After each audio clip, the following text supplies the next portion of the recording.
Welcome to the Explainer. We're about to dive into one of the most, intimidating concepts in all of theology, divine judgment. But what if its ultimate purpose isn't really what we've always thought?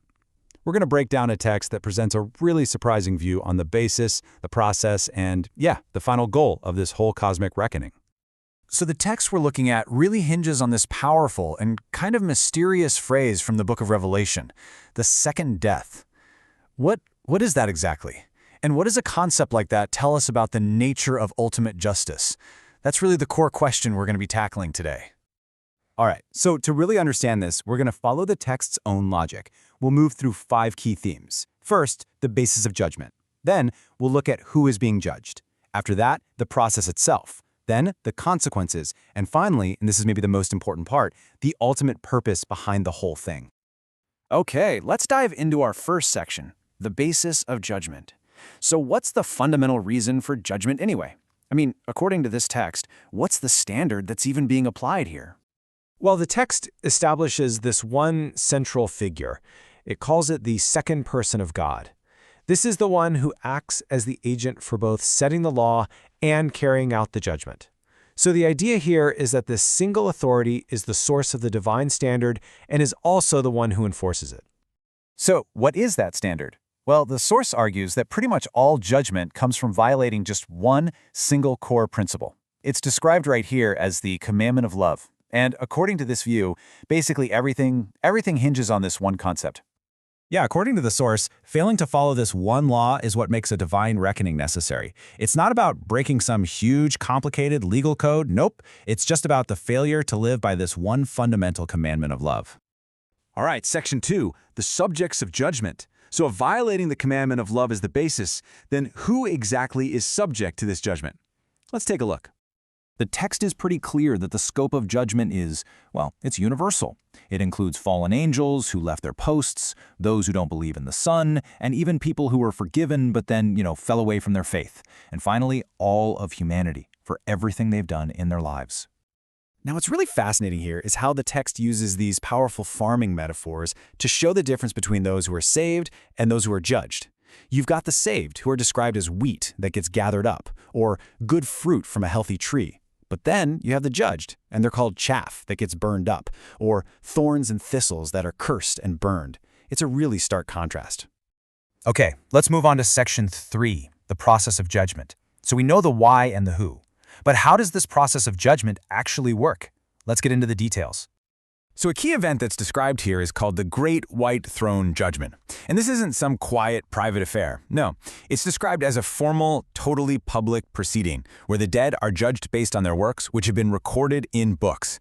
Everything comes out into the open. But why make it so public? Well, the source argues that the public nature of this whole thing is absolutely crucial for 3 main reasons.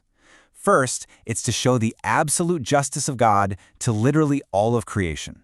Second, it's to make sure that every created being can understand the reasons behind each judgment. And third, it's to get rid of any future doubt or, any possibility of another rebellion. And that brings us to section 4, the consequence of judgment. So what's the final outcome for those who are judged? What happens? This brings us right back to that question we started with. The source identifies the lake of fire as the second death.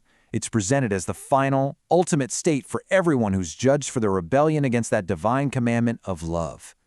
And this verse right here is cited as the primary description of this final outcome. It's pretty direct. The lake of fire is the second death. But, and this is important, the text adds a really critical layer of nuance here. The punishment isn't one size fits all. Not at all.